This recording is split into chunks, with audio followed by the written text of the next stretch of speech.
UFC Fight Night Sterling versus Zalal is upon us, and I am not excited for another Fight Night card back to back. Dude, I'm done. Like this card, honestly, this card is better than the last card on like name value wise. At least with this card, I didn't have to like look at people like who is this dude. I didn't have to do all that.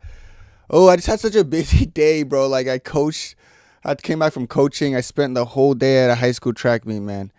I came home like a little bit tired. I sleep, wake up, and I'm like, yo, I haven't dropped my stupid opinions on this stupid card. Dude, this is again clocking in. I hate to be like that, but this feels like clocking in. I will say the main event's pretty cool, and I have some interesting takes about that. But let's get through this full card. Yeah, no rap intro. Yeah, go cry about this a little bit. Banger fight to start. This is why we watch MMA, man. WMMA fight. Okay, let me try to pronounce the names right. Talita Alencar versus Julia Polastri. Yeah, baby. Yeah, well, I know Talita's going to go in there and try to wrestle, mixing her striking, but mostly her wrestling. I know Julia's going to want to keep the fight standing. It's going to be a battle, kind of stylish, a clash. It's not like Talita can't stand and strike with Julia, but I just wouldn't recommend her doing so. That being said, I do favor Polastri in the striking. I think her output might be too much, but it depends if Alencar can get her on the ground. If she can, it'll be interesting. You know, Julia Polastri has been taken down before. She gets up pretty. She doesn't have horrible takedown defense, to a point I'll be concerned. So I am going to lean Julia Polastri for this one. I think she's going to just be too much for Alencar on the feet, and I think that's where she's going to win the fight. Probably going to go the distance because it's a WMA fight, but who knows? There's been a lot of finishes lately, but yeah, Alencar, she's used to being the very shorter opponent at 5'1", but she's going against Julia, who's also like 5'2", so it should be kind of even in the height and reach, but it's going to come down to who wants it more, and I feel like Julia Polastri is going to want it more on the feet, so I'm going Polastri by points. Next up, Max Griffin, and they gave Max Griffin a debutant, Victor Valenzuela. I'm looking into this dude from Chile. He's a knockout specialist, and I put him against Max Griffin, hoping they could go in and score a knockout on Max Griffin. Now, it's possible. I just don't know how possible it's going to be. Like, it's just such a weird one. It's like, yes, I know what they're doing with the debutant. He's probably going to come there, be a bit reckless, but in like a way to chase a finish. I'm sure Max Griffin's going to try to apply some kind of like, brother, back up. You know, but Max Griffin gets out that first. Like, I recommend it's just, I not recommend. I reckon it's just going to be a Max Griffin masterclass, kind of veteran Maxin, because he's shown he could do that. It's just a weird one. Like, I don't know. Fights like this are stupid to me, you know, but it's like, do I trust the older guy who's been around longer, who's more experienced, or do I choose the guy that the UFC is trying to push to get a quick knockout? I don't know who I choose, but I'm going to just follow my gut. My gut's telling me just go Victor Valenzuela. I haven't watched anything in the footage to make me convincingly pick him, by the way. I just don't know if Max Griffin's going to get out that early round skirmish that he might be a part of. So I'm going to go Victor Valenzuela off of literally vibes. Yeah, we're vibe picking in this one. Some of these are vibe picks, all right? Francis Marshall versus Lucas Brennan. This is another UFC debutant, except I think Francis Marshall's too good. You know, I don't mind making your UFC debut, but I feel like Francis Marshall's actually a decent opposition. Honestly, I don't like Marshall's not bad at really anything. He can strike and wrestle, which is why I'm confident enough for him to beat a debutant. He hasn't really shown me anything to make me think his chin or anything. He get finished quickly. This Lucan Brennan guy, I don't even remember him in Dana White Contender Series either. Like, I don't really remember much about him. I actually didn't even do footage work on him at all. But I can tell you one thing, Francis Marshall is good, so I have enough faith in Francis Marshall that he's not going to get done badly by a debutant. If Lucas Brennan was one of those debutant making noise, I would have seen more of him, but I really couldn't find much about him being a great fighter from what I have seen of him. So I'm going Francis Marshall here. Don't know how, just Francis Marshall going to get the win. All right, Rafael Filho, who's kind of trashy in a good way, versus Cody Durden, who's trashy in a trash way. Coin toss Durden. Durden always going to show up to fight. You know, whether that means to win or lose is up for his discretion. I don't know. This one's weird because I think the odds are saying Rafael is a huge favorite. I don't think he should be as big as a favorite as the odds are saying. I'll be so honest. But he does know how to win. Like, he does know how to win. I think he's pretty well rounded as well. His striking is not too bad. His grappling's definitely there. So is Durden, but I think Durden just always happens to be like a bit less skillful than his opposition every time. Rafael doesn't do anything that sticks out to me, but he does enough. Like, he's not the best striker, but he has a solid low kick. Sometimes his timing just seems a little bit better. I know he had a good fight with Marion Santos where he beat him. That I think it was a split decision, but I think it was a lot more decisive than that, you know. So he knows how to beat some of these guys, these younger guys. This is a Cody Durden who's a veteran, but I still have enough faith in Rafael's well-roundedness that he could get it done over Cody Durden. Durden's just a risky pick. I think I picked him to win his last one as well, and he lost and he failed me. So we're gonna go Rafael Filho in this one. I think he gets it done. MBS, I don't know why she's still in the UFC. Actually, I heard she is pregnant or her wife's pregnant. One or the other. You know, one or the other. But she's going against Michelle Montague, who's actually pretty badass from what I've seen. She can strike really well. She's from New Zealand, and I reckon she's going to do good here. She also grapples very well. Maybe she's the one who grapples very well. There's two from New Zealand. I'm assuming this one is the grappler. I know I'm not tripping, but yeah, she should go. Yeah, she's the grappler. She has good wrestling. I've seen like every single one of her fights, she scores a takedown, and she's actually good at controlling people on the ground. The thing about MBS, she can grapple to an extent. She has submission threats, which is important. But one thing I noticed about MBS is that when she does get taken down, she's on her back, just sitting on her back, not really trying to show urgency of getting up, which leads to her getting control for a long period of time. Michelle's gonna have no problem just letting, like, if you're gonna let Michelle control you, she'll control you all day. She'll like try to land some shots and ground and pound you. She doesn't care. And MBS is not like, she's dangerous, has some dangerous submission games, but grapplers like Montague is just gonna be so game to that. They're gonna see it coming. It's gonna ride out a lot of control time. I see Michelle just taking her down, controlling her for a long period of time, and MBS throwing up a lot of threatening chokes, but none of those chokes are probably gonna suffice. So give me Michelle Montague by probably points. Going Michelle Montague by points. New Zealand either has crazy strikers or good grapplers. Michelle's one of the good strikers, and she's undefeated, is she? I'm pretty sure she's undefeated. Let me see. Yeah, 7-0, so good for her. All right, Jackson McGee versus Cedric Dumas. This one's interesting because last time I was in a call with McKinney and Dumas. McKinney told me he was going to win his next fight. He actually did win his next fight. Now this is Dumas' turn. Dumas actually did tell me a long time ago that McVee was the guy that he was looking at to fight, and now here he is fighting McVee. And he told me to trust him. He told me he's going to fight smarter. Also, McKinney told me he was going to fight smarter, but he also went in there and just fought like McKinney. So I'm assuming Dumas is going to do the same thing. He told me he's going to fight smart. He's going to fight like Dumas. But can he beat McVee? Honestly, he could. It's just one of those things where, like, Dumas was doing good one of those fights with his karate stance before like an injury happened or something. I remember that. Or a nut shot or something. Yeah, both just long, rangy guys, huh? Like, it's both long. Like, Dumas is used to being the taller, longer guy. He's not going to be the taller guy, but he will be a bit longer in the reach. It's just interesting. I don't know. This one's 50-50 for me. I don't want to go against Dumas because he told me to trust him, you know, and I trusted McKee when he told me to trust him. They were in the same call. So I think I'm just going to ride with Dumas. I know. Like, I'm just going to trust him off of vibes. Like, honestly, am I vibe maxing a bit? Yeah, sure. But usually every time a UFC fighter tells me to trust him, bro. Ramiz Brahimad, he told me to trust him. He won like a 3-fight win streak. McKinney told me to trust him. He won. So I'm going to trust Dumas. This is just testing an experiment. Who do I think wins? Like, I don't know, honestly. I think McVee could be a little bit overwhelming on the feet for Dumas as the fight elongates. And especially if Dumas does what I think he might do and gas out a bit. Oh, man, Dumas might gas out. That's a problem, man. Fuck, dude. And this is going to just hurt my prediction, right? Okay, here we go. I'm sticking with Dumas. I'm just not going to bet on the fight, but I'm sticking with Dumas. Give me Dumas for the slight upset. I think he's a slight underdog. I'm just going to go Dumas off of low-key vibes, which is kind of dumb, but it is what it is. Rodolfo Vieira versus Eric McConan or Khalil Roundtree Jr. Khalil Roundtree Jr. I think Rodolfo Vieira got this one. I just think he hits with a different power. I think his grappling's there if he needs it. I think Eric's always going to be game, which is a fact. But I don't know how game he's going to be against a Rodolfo. I think Vieira's just a little bit more like threatening in his strikes, and like he carries more power and his grappling when he needs. I just think he's overall more well-rounded. Eric's going to be game. Eric sometimes can go in there and get chin, but a lot of lately he's been showing me he has heart. You know, so that should be interesting. But I do think Rodolfo Vieira is a bit too much. His size is going to be a bit too much. He's going to be a bit overwhelming. So I'm going to go Rodolfo Vieira for the win. Main card, Marcus Buchecha. Why is he on the main card? Oh, probably going to be a finish. Versus Ryan Spann.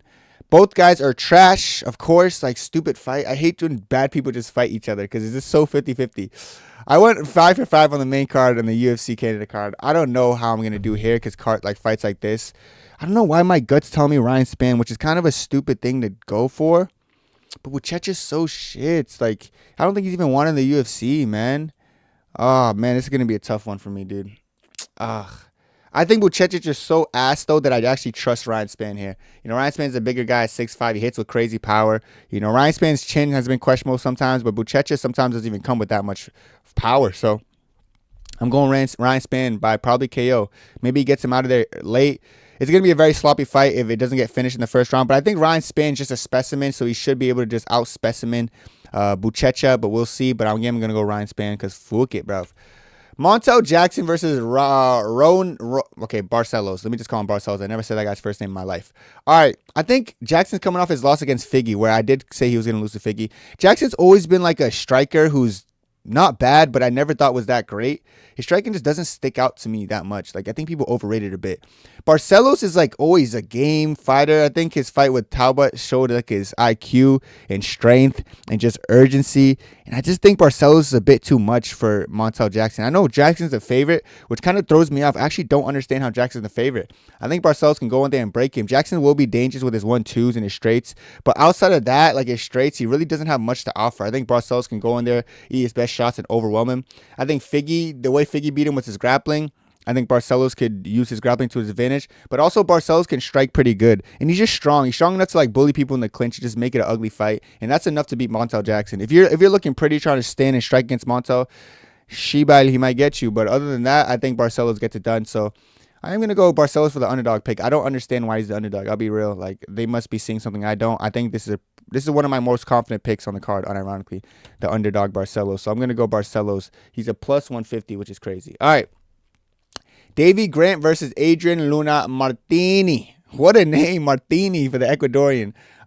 Making his debut. He's 17-1, great record. They're expecting him to go in there and chin Davy Grant. Yeah, I'm not buying it. I am just not buying it. Like, I get you're getting these finishes in the regional scene. I don't know how good you are, to be fair. Like, I haven't, like, really studied his tape too much. There's not a lot of footage to watch about Adrian Luna Martini. But one thing I can tell you, I know Davy Grant. I know Davy Grant's going to go in there. He's going to fight well. He did fight on Dana White Contender Series. Sure, he looked cool. Like, you put a great performance on there, but that's Dana White Contender Series. If you're not getting Davy Grant out of there early in any fight, you're just going to be in, like, a fight with someone who's very experienced and very awkward and just tough to deal with. Man, this might be a sleeper pick as well, but I think I'm going to trust Davy Grant's veteran experience because he's just overwhelming. If Davy Grant gets in a flow as well, like, he's so tough. Like, he has shown that he can get chinned if you land on him clean. I just don't know if I should trust Adrian Martini to get it done like that. So I'm going to go Davy Grant. I'm going to go old dog here. He's the slight favorite, actually. Crazy. But yeah, I'm going to go him for the win in this one. Next up, Rafa Garcia versus Alexander Hernandez. These are two guys who like started finding a second win in their career, starting to ride some great momentum. Alexander Hernandez has been doing very good to me. Like, that karate stance, he's starting to use his range well, stick and move very well. I know Rafa Garcia is going to go in there and try to put it on him, and overwhelm him with his pressure and presence and just like output, which could work to an extent, but I would be more confident in that working if Hernandez's footwork hasn't been that good, but his footwork has been that good. I feel like he's been moving his feet really well. I just feel like, yeah, he'll be tagging up Garcia as Garcia's coming in, and Garcia might land stuff, but I feel like Hernandez does a good job doing enough to win rounds off of his stick and move style. So I'm going to go Alexander Hernandez for the win. I think Rafa Garcia is not a bad guy, but he's not on the great ape level. Give me Alexander Hernandez. Norma Dumont versus Jocelyn Edwards. Jocelyn Edwards is riding a win, but like I said, in that win, she nearly died in there. Like, she was just getting punched up. Like, I was so surprised because the girl she was going against isn't that great of a striker. Norma Dumont isn't the best striker. She's more known for her grappling than anything, but she can strike. Like, if she needs to, she can strike, and she strikes well. But I just like the fact that she can mix it up because that's just more moving weapons for Jocelyn Edwards. So I actually think she's going to go in there and kind of piece up Jocelyn Edwards. I don't trust Jocelyn Edwards' chin, especially after the last fight getting tagged up by someone who's not that great. Looking for that one shot. I didn't rate that performance at all. Give me Norma Dumont. I think she gets it done, and she look good. She's strong. So, dale, brother. Go me Norma Dumont for the win. And break you to my main event, Aljamain Sterling versus Youseff Zalal. This one was such a weird one. I'll be real, guys. I didn't watch too much footage of this. Like, I didn't. I really didn't. Like, I think I watched I think I watched the Ortega fight back. I barely watched the Emmett fight, honestly. I barely watched because it was so quick. Like, what do I really gain from that? Looking back at some of Zalal's losses, though, Like he's beatable. Like he's just beatable. He's been winning a lot, but like the people he's been beating aren't even that good to me. Now Aljo's not that crazy to me anymore. I think he is talented at what he does. Of course, the threat with Zala with the submission game is there, you know. And I know Aljo wants to wrestle, you know, but I think Aljo does a good job with pace. Like he puts like a good pressure on you, especially in the first round. He'll come out with like his side kicks, his straight kicks, his like long range punches, and just try to overwhelm you. And I know Zala's gonna be just moving a lot. 5-round fight though, but he's gonna be moving a lot. It's gonna be interesting. It's gonna be like a cat and mouse game with Sterling. Like Sterling's gonna try to go back and forth and land on him. You know, Zala is pretty sharp. I think Zala's the better striker out of the two, believe it or not. Aljo lands some good shots, but I feel like Zala's just better at like staking and moving. Whereas I feel like Aljo would throw one shot at a time and then kind of leave himself opening for counters. You know, Zala's boxing is gonna have to impress me here. It's interesting, this one. I feel like on paper Zalal should win because objectively he has the I'm gonna say something that I've said before and I got it wrong. Like this is how I feel with Moreno Kavanaugh, because I remember I said Kavanaugh on paper should be him, but the experience. But I feel like it makes more sense for this fight. You know, like on paper, yes, Aljo win, but the experience of Aljo. Nah, I just think Aljo like knows how to win. Like I've seen him go against really skilled people like Peter Yan and just find ways to like control that and like kind of negate that. You know, and I think Jan's a way better striker than Zalal. Zalal's striking is not bad. It's not, you know, like he finds his shots well. Zalal's been there with some great people like Ilya though, you know, and he didn't fatigue, you know. This one's a tough one to me. This one's actually a pretty tough one to me. I don't really understand. I don't really know. Like it's one of those things I thought I was gonna click record and have an idea. I know what game plan both of them are gonna implement. Like who has a better chance of implementing it successfully. Aljo with his pressure, you know, straight left kick, the side kicks, you know, pressure, it's overwhelming, shoots a takedown, probably gets stuffed though.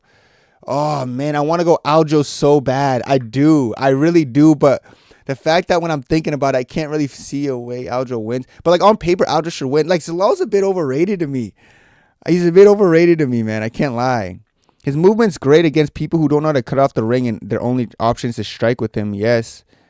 But Aljo has more options. He has more avenues. You know, more avenues. Zalal's like, is this gonna be the first time he goes 5 rounds as well? That's interesting. You know, I just see it being a tit for tat battle. Aljo just does it. Aljo knows how to win rounds. You know, and it's not like Zalal hits like wicked hard to a point where I could see him like stealing close rounds from Aljo. You know, I think the grappling is gonna be a big part with me because I gotta know more about like who's gonna win what in the grappling exchanges. You know, like I know Zalal's gonna be reaching for legs and trying to reach for submissions. But like Aljo's entries, like I can't even think of the way Aljo enters. Like he just does a good job getting to the clinch and getting to a backpack. I will give him that. But like I can see Zalal like literally thin waist maxing his way out of that. Like literally spinning out of it with his thin ass waist and like forcing scrambles. It's just hard for me to see Zalal get controlled in a comfortable position. So when I think about it, I got to go Youseff Zalal. And I did not think I was going to pick this. I was really leaning Aljo the whole time, but I'm just going to vibe max and go Youseff Zalal. Because when I think about it, I just have a hard time seeing Zalal get controlled by Aljo in some of these exchanges. Because he's going to be a decent scrambler, you know? And then on the feet, I just think Youseff Zalal might be a bit too much for Aljo. This one, I hate the fact that I feel this way, but I do. Like, there's just some openings for Aljo in the striking. And then, like, if his grappling's not working to his benefit against Zalal, who might be a little bit too game at scrambling, I think my guts tell me Youseff Zalal. Like, my brain really wants me to pick Aljamain Sterling because he's just been in 5 rounds a lot more. And I think he's a better overall fighter. But why right now? I think Zalal is going to win. He just might be a bit too complicated to deal with. You know, and I can see Aljo losing a pretty close fight. Give me Youseff Zalal. I don't know why. Like, everything in my heart's telling me to pick Aljo, but I don't want to follow my heart. I think my heart's just trying to gaslight me. So I'm going to go Youseff Zalal. I don't think he's that good, but I think he's good enough to outskill Aljo in a 5-round fight. So I'm going Youseff Zalal. Pause. I just looked back at my recording, and I'm not going to lie. I'm not picking Youseff Zalal. I know it seems like I'm being wishy-washy, and I don't usually do this, but I realized I was overthinking everything on that breakdown. Like, I was overthinking a bit. But Zalal could do this and Zalal could do... Nah, well, yeah, he could do that. But I really haven't seen him do that against, like, level opposition. Like, yeah, Josh Emmett's good. Like, Jake Shore, some of these guys you're beating. Like, bro, who really even are they? Bro? Like, nah, man. Like, he hasn't won against anyone Aljamain Sterling's level. Aljamain's been there with too much dogs to a point. Like, I just don't think a Youseff Zalal is where Aljamain Sterling's draws the line, eh? Like, yeah, man, Peter Yan is, so we get through him, but yeah, dude, Zalal, I don't know. Like, I just don't think so. His striking is not bad, don't get me wrong, but sometimes Zalal doesn't do enough to win rounds with his strike output, you know, and that's what I started to consider after I recorded, and I was like, that's not enough. Like, Aljamain Sterling has the experience, and I actually do think experience will favor him here. I know in the video I was like, oh, experience doesn't really matter. This is not Brandon Moreno. Like, Moreno only really has one option with that striking, so it's not like Moreno Kavanaugh, where I think, okay, even Kavanaugh's more skilled, so he's gonna. But I still, the experience. I actually think Aljamain Sterling's more well-rounded. I think the leg lock thing had me like second guessing a bit because who does that to Josh Emmett? Everybody. No, not everyone, but like fuck, it's Josh Emmett, bro. Nearly died in his last fight. Like, nah, bro. I think Aljamain Sterling's too much for Youseff Zalal. Like, Zalal, it's too much of a step in competition. In those like championship rounds, like he's never been in there, and I could tell Aljo is gonna know when to like throw in some takedowns, you know, frustrate Zalal and do enough to win rounds. I am going Aljamain Sterling. I'm following my brain and my heart, you know, and I trust it's gonna get me the main event right. You know, I always get my main events right. I'm not gonna screw up on this fight night. Give me Aljamain Sterling. Oh, as for a parlay, I wouldn't recommend anything. I'm not touching that. I'll say this. He's an underdog, right? Barcelos. I'm gonna say, yo, hammer Barcelos. Just hammer Barcelos. I wish I could put someone else, but I'm really not that confident. Barcelos is an underdog though. Barcelos and maybe Barcelos and maybe Hernandez. And I don't like adding woman, but maybe Norma Dumont, you know? But Barcelos is my only confident pick on this card. Fuck, that main event, man. Maybe I'll switch my pick, but like as for right now, I'm set. Let me know what you guys think about this card down below. That's it for me. God bless. 2, 3.